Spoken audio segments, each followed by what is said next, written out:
What's up, guys? This is Mike and Valdoir with CST, and this is the MVP betting show. We're going to be breaking down our favorite picks and bets from UFC Vegas 90 and a couple bets on one championship as well. So we're going to dive right into it. We're going to start off with Dylan Budka versus Cesar Almeida.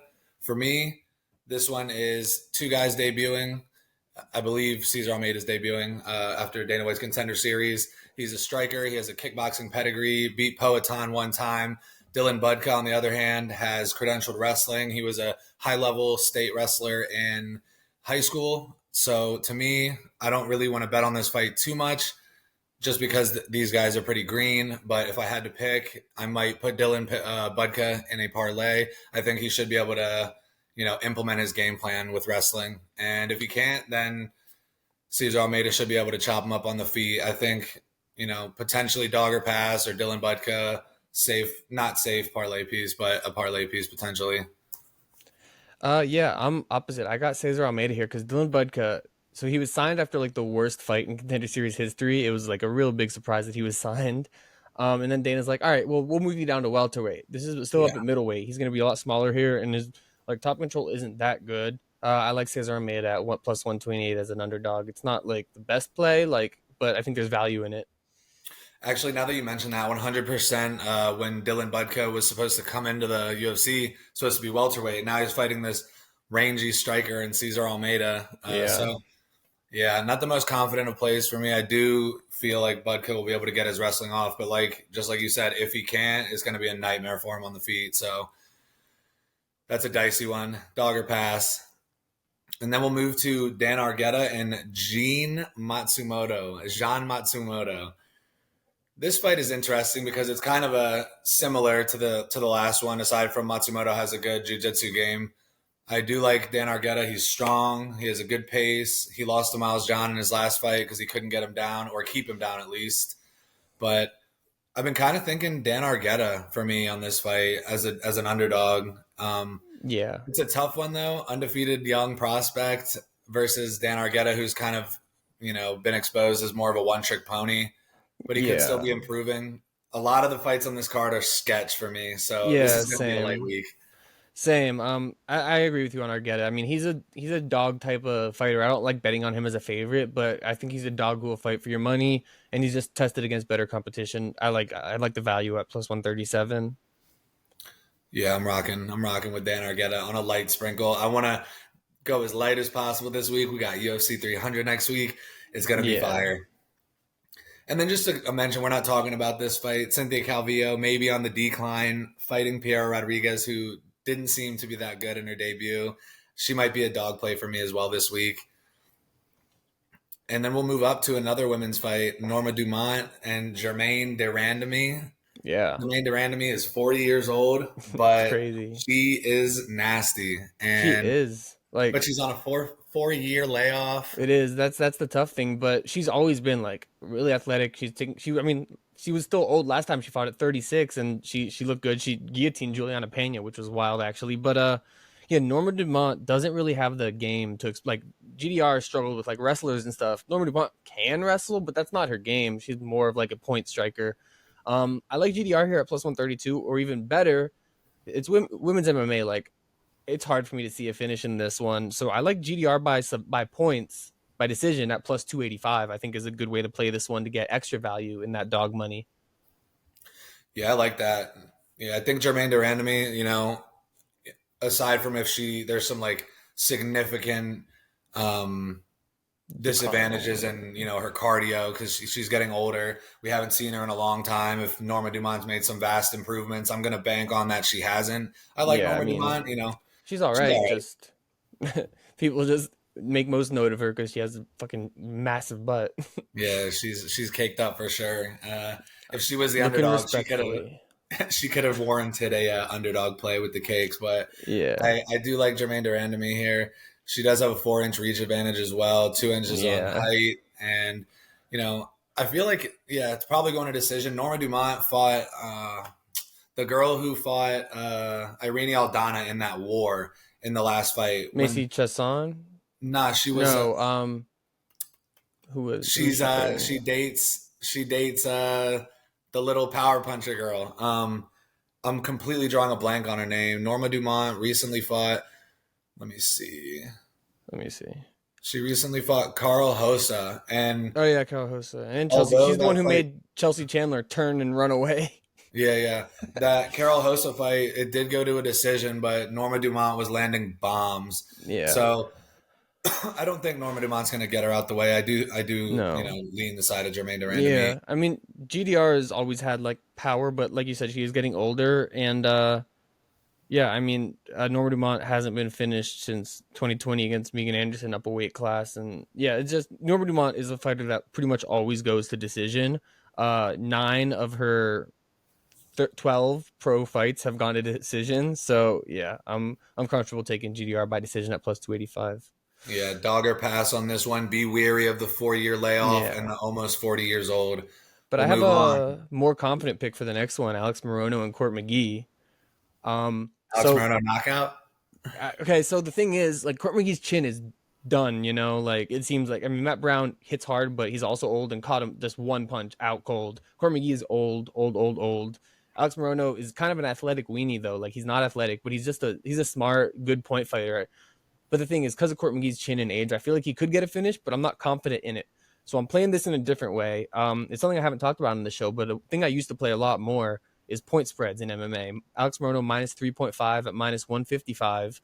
That means if Alex Morono wins a wide decision or gets a finish, your bet cashes. So that's a good way to reduce the juice from minus 290 to minus 155. And I'm pretty confident in that play. That might be my prop of the week, actually. Might be. I have another one later that I think it might be even better. Reduce the juice with the point spread.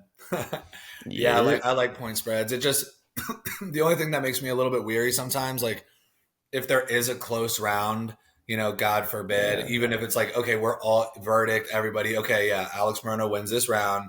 Let's see a cook judge, and But then he went to 28. all you need is one of the judges to have 30-27. If the other two have 29-28, you're still good. And I Are just you think Court sure? McGee is washed. Yeah, because it's just if the scorecard difference is three. So if it's 30-27, 29-28, 29-28, that's a five. The difference is five, so that the 3.5 wins. Okay, yeah. There we go. All right, yeah, that's pretty Yeah. solid. Next one is a banger though.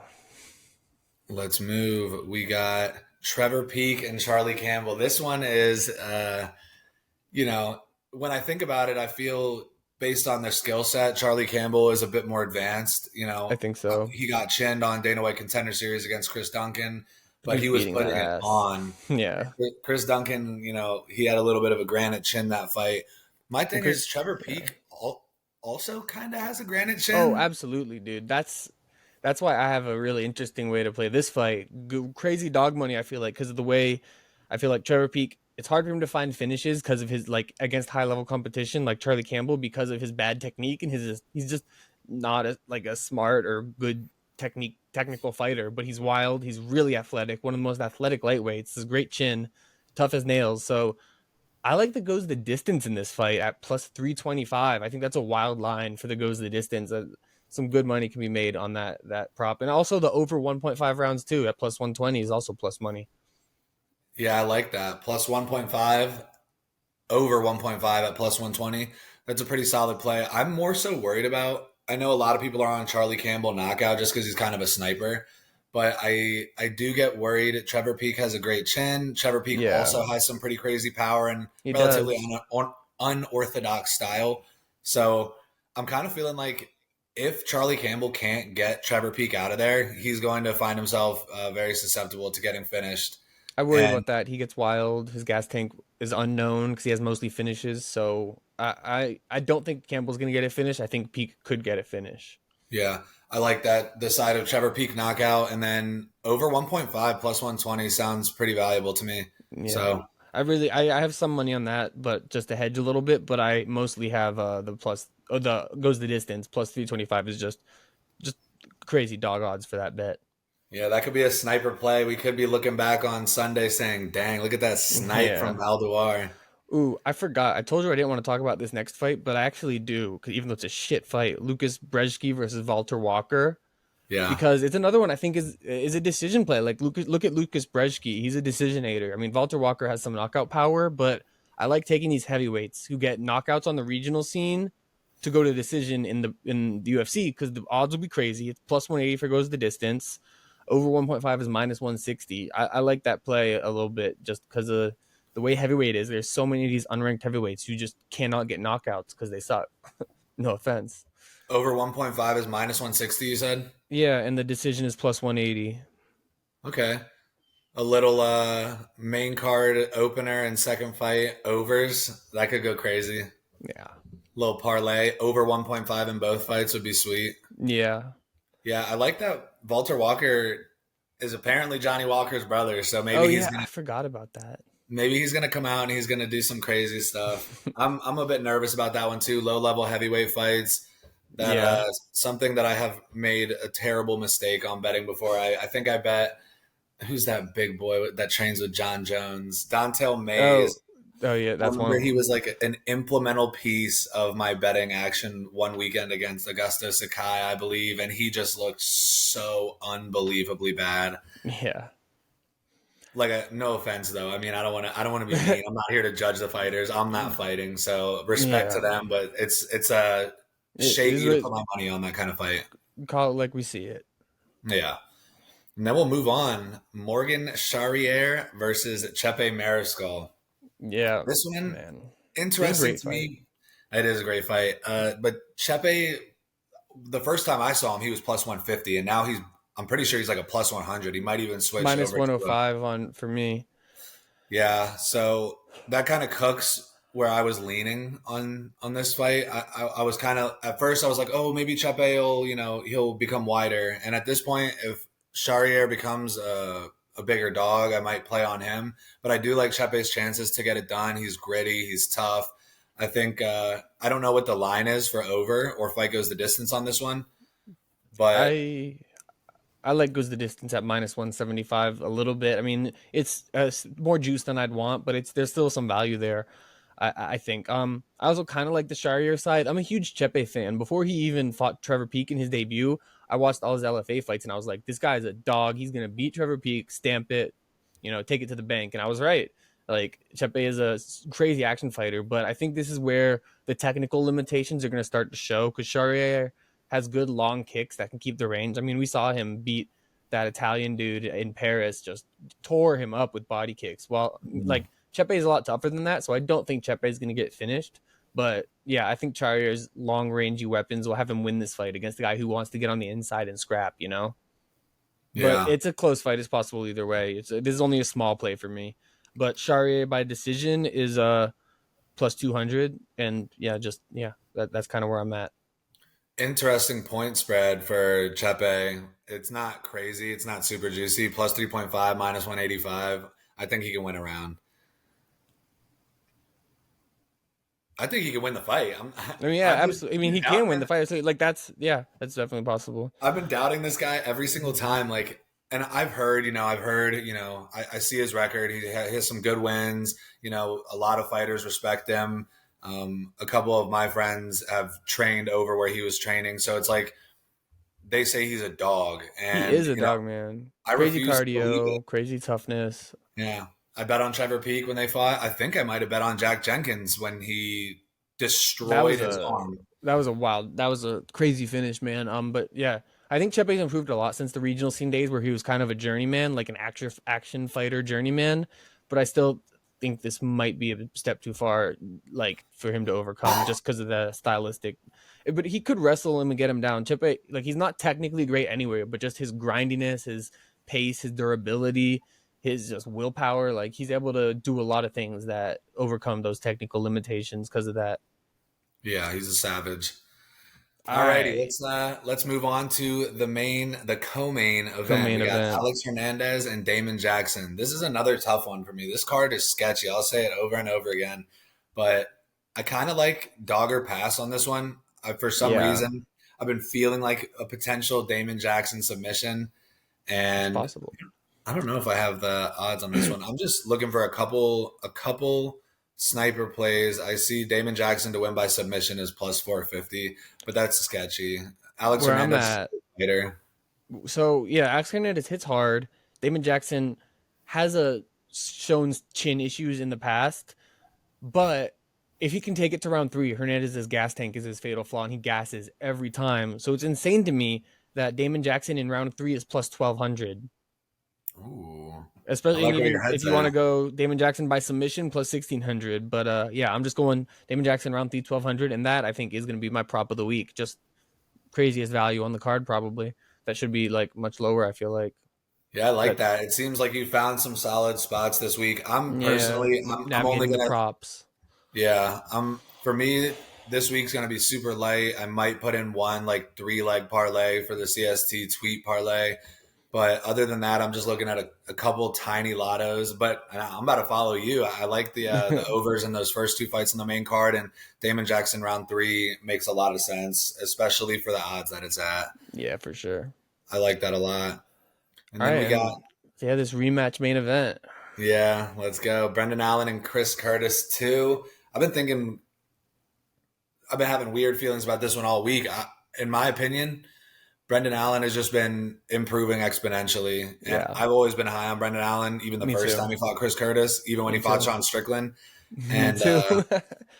I love Brendan Allen. And I know Chris Curtis, I think he has like a 92% takedown defense, but something's telling me Brendan Allen's going to get him down. He's going to get it done by submission. And it's only plus 115. The books are on to it. On the other Yeah, side, Chris Curtis knockout is a little bit juicy for it plus having already happened. I 300. think plus 250. I don't like the submission so much, given what you're saying about his takedown defense, and even his like submission defense is pretty good.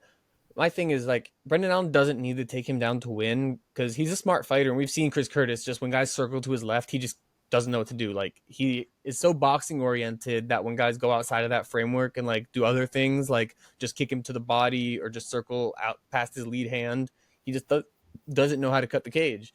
So I think Brendan Allen can implement that game plan, can make Chris Curtis frustrated maybe and like overextend and then maybe take him down.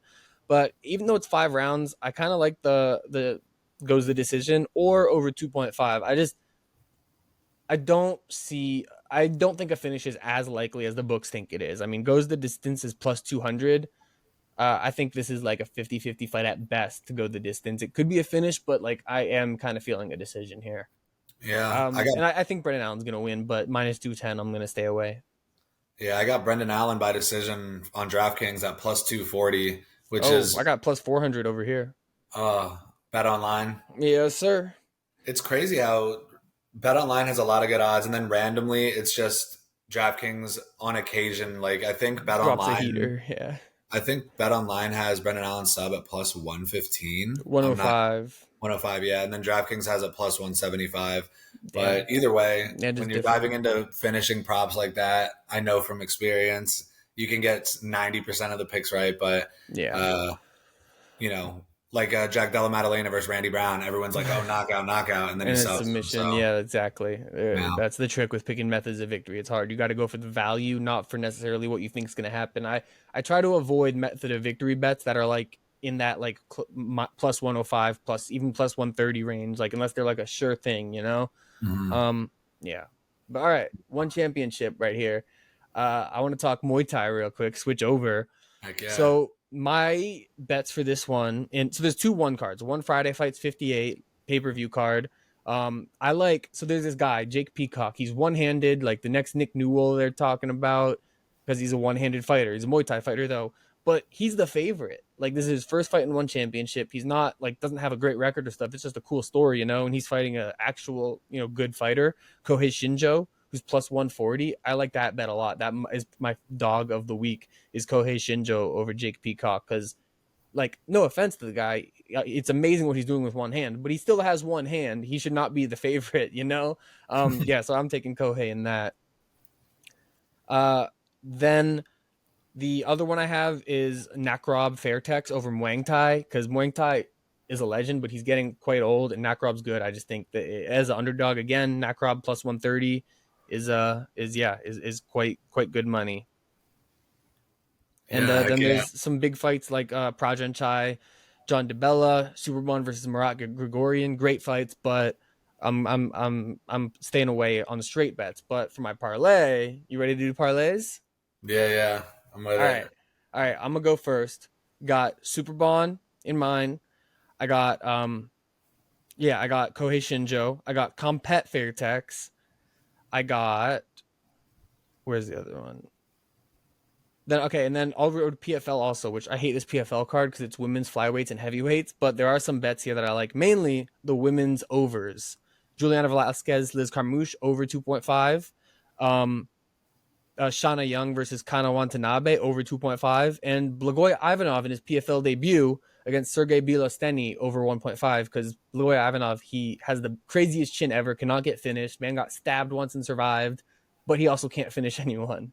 So this is a 10 leg parlay. I went a bit crazy with this one just because fuck it. It's a kind of off week and there's a lot of 3 different events. I wanted to get a good amount of bets on each event. Then I have Cynthia Calvillo, Piera Rodriguez over 2.5, Melissa Mullins, Nora Cornell over 2.5. You can kind of see a theme here where I'm going with women's MMA overs. Mhm. Um, and then Jermaine Durandamy, Norma Dumont over 2.5, Alex Morono, money line, Charlie Campbell money line, and yeah, that does it. That's 10 legs. I think I got it right. 10 legs, and it comes out to, I calculated this earlier, comes out to plus 552.75. So $10 wins you $527.70. It's a big one, but I'm just throwing $5-10 on that and letting it ride for fun. That's a sniper play there. Yeah, I'm probably because I know one is Friday morning. I'll probably throw the Yeah. picks that you just gave out. Just I'm a grown man. I know that it's my decision. I'm just gonna follow your picks, Yep. uh, and I'll get up early on Friday and catch the There's one fights. also there's also the card at night, Friday, fight night card on Amazon Prime. The morning card is a much better card though. I mean, Superbon and Marat Gregorian and Prajanchai and John DeBella, Nongo and Kulabdam, Muang Thai and Nakrab. These are some crazy good fights. Like it's gonna be a violent morning on Friday. Oh yeah. I guess for mine, I'm gonna go with the 5 legger like we've been doing. This one's not as Yeah, I just juicy went as crazy. these You're aren't as good. juicy as the ones I've been doing, but the ones I've been putting up, I only throw like $10 on these ones. The odds have been crazy, and they're usually not hitting. I'm going a little bit safer this week, but with a couple dogs. I got Ignacio Bahamondes, Alex Morono, GDR, Brendan Allen, and Trevor Peak, and that'll bring me to plus 1370. That's just for fun. I'm nervous about Trevor Peak. I'm nervous about most of these fights. Like I said, it's going to be a light week. We're moving into UFC 300 next week. This is a sketch card for UFC, but we do have PFL Thursday. We got ONE FC on Friday. Should be a fun weekend of Yeah. fights. In this KSW, Saladin Parnas defending his title. LFA Cage Warriors, busy week of fights. Looking forward Heck to yeah. it. Yeah. I just have to say, you look like a true like Northern Maryland like farm country boy with the camo hat and the Commander's jersey. Let's go. And I'm just over here wearing a blanket because it's fucking cold here. All Yeah, right, but dude. that's the show, man. Hell Have yeah. a good We'll one, get after guys. it. Make sure you guys enjoy the fights, bet responsibly, and we'll be back in full force for UFC 300. It's going to be a much bigger card, betting wise, Yeah, talking wise. We're going to get after it next week. long show next week for sure. Heck yeah. All right, peace. Peace, y'all.